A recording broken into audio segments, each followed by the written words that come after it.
नमस्कार। मैं नीर भरी दुख की बदली, विस्तृत नभ का कोई कोना, मेरा या कभी नहीं अपना होना।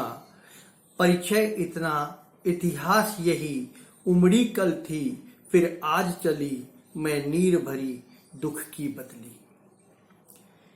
आधुनिक युग की मीरा महाकवयित्री महादेवी वर्मा आज की हमारी आलोच्य कवयित्री हैं। महादेवी वर्मा छायावाद के उन 4 नामों में से एक हैं जिन्होंने छायावाद को जन्म दिया, खड़ा किया, स्थापित किया। जयशंकर प्रसाद, महादेवी वर्मा, सूर्यकांत त्रिपाठी निराला और सुमित्रा नंदन पंत, इन 4 कवियों ने छायावाद को स्थापित किया था और आधुनिक युग का आगाज किया था। आज हम उन्हीं महादेवी वर्मा जी के जीवन के बारे में संक्षिप्त बात करेंगे तथा उनके रचना संसार के बारे में हम बात करेंगे। महादेवी वर्मा का जन्म 26 मार्च 1907 को फर्रुखाबाद उत्तर प्रदेश में हुआ था। इनके पिता गोविंद प्रसाद वर्मा स्वभाव से कवि थे। बाल्यावस्था में 9 वर्ष की अवस्था में इनका विवाह डॉक्टर स्वरूप नरेन वर्मा के साथ हो गया था, लेकिन रूढ़िवादी परिवार था, इनकी शिक्षा पर प्रतिबंध लग गया, इसलिए इन्होंने उस विवाह को स्वीकार नहीं किया और एक विद्रोह किया शिक्षा को लेकर नारी जगत के लिए।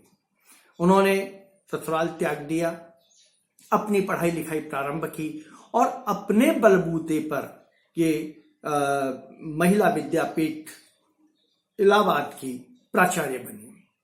यहां से इनकी यात्रा शुरू होती है, संघर्ष की यात्रा, साहित्य की यात्रा, कवित्व की यात्रा और गद्य लेखन की यात्रा।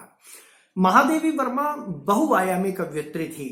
उन्होंने किसी एक विधा पर ही अपनी कलम नहीं चलाई, उन्होंने साहित्य की प्राय सभी विधाओं पर अपनी कलम चलाई और विशेष रूप से संस्मरण रेखा चित्र के रूप में इन्हें बहुत अधिक ख्याति प्राप्त हुई। इनके छोटे छोटे संस्मरण, छोटे छोटे रेखा चित्र एक वास्तविक चित्र उपस्थित करते हैं और साथ ही उस जो विषय वस्तु है उसके साथ पाठक और श्रोता को जोड़ देते हैं। महादेवी वर्मा की कर्मभूमि इलाहाबाद रही। वे पेशे से अध्यापिका रहीं, साथ ही स्वतंत्र लेखन भी उनका अपना क्षेत्र था। गद्य और पद्य दोनों विधाओं में उन्होंने रचना की। पुरस्कार की अगर बात करें तो महादेवी वर्मा को शेक्सपियर द्विवेदी पदक, भारत भारती, पद्म भूषण, साहित्य अकादमी, पद्म विभूषण और ज्ञानपीठ पुरस्कार जैसे समृद्ध और बड़े पुरस्कार उनको प्राप्त हुए जो उनकी साहित्यिक क्षमताओं को परिभाषित करते हैं।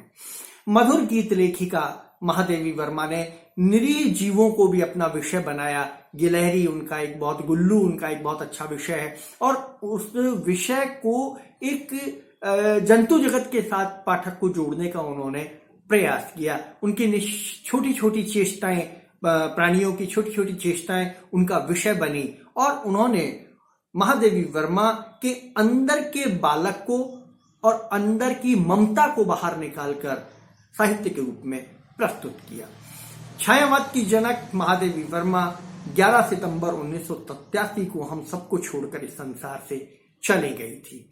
बालिकाओं, बच्चों और महिलाओं के लिए उन्होंने विशेष रूप से संघर्ष किया, कलम चलाई और आदर्श प्रस्तुत किया। पूरी उम्र उन्होंने श्वेत वस्त्र धारण किए। उनके साहित्य में तो बहुत सारे रंग देखने को मिलते हैं, लेकिन उनके जीवन में केवल एक सफेद रंग था।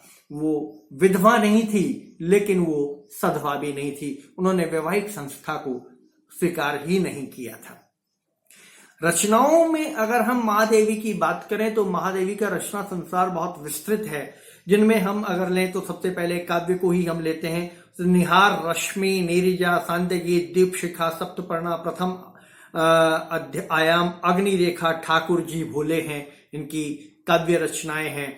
इसके अतिरिक्त इनके संकलन में आते हैं आत्मिका, निरंतरा, परिक्रमा, संधिया, यामा, गीत पर्व, दीप गीत, स्मारिका, हिमालय। यामा इनकी बहुत प्रसिद्ध रचना है जिनसे इनको काफी प्रसिद्धि प्राप्त हुई है।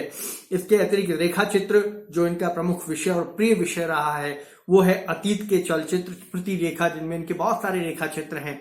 संस्मरण, पथ के साथी, मेरा परिवार, स्मृति चित्र और संस्मरण, इनके संस्मरण के जो वो संग्रह हैं वो रहे हैं। अतिरिक्त इसके निबंध, इन्होंने बहुत अच्छे निबंध लिखे हैं और बहुत साहित्यिक और प्रभावशाली इनके निबंध रहे, जिनमें श्रृंखला की कड़ियां, विवेचनात्मक गद्य, साहित्यकार की आस्था, संकल्पिता, भारतीय संस्कृति के स्वर, इनके विचार उत्तेजक और भावपूर्ण निबंध रहे हैं। कहानी में गिल्लू और अन्य कहानियां और चंडीगढ़ आदि इनकी कहानियों का संग्रह रहा, जिन्होंने, अर्थात कहने का मतलब, महादेवी वर्मा ने साहित्य की प्राय सभी विधाओं में अपनी कलम चलाई और न केवल छायावाद बल्कि वो प्रगतिवाद तक अपनी कलम को लेकर आई। और नए गीत में भी उनका योगदान माना जाता है, नई कविता में भी उनका योगदान माना जाता है। गीत शैली को एक स्थापना जो देने का कार्य किया वो महादेवी वर्मा ने किया। प्रकृति का सौंदर्य उनकी कविता में बहुत बहुत सरल और बहुत अच्छी भाषा में देखने को मिलता है। हिंदी भाषा का उन्होंने, खड़ी बोली भाषा का उन्होंने प्रयोग किया और सहज प्रवाहित होने वाली भाषा को उन्होंने अपने साहित्य का विषय बनाया। तो जब हम महादेवी की बात करते हैं, जब हम महादेवी को आलोचनात्मक दृष्टि से हम महादेवी पर बात करेंगे, जब हम इनके व्याख्या खंड पर बात करेंगे, तो महादेवी की इस पृष्ठभूमि पर ही हम महादेवी को परखेंगे। तो इसको आप हमेशा जब भी महादेवी पढ़ें तो इसे पृष्ठभूमि को ध्यान रखें। नमस्कार।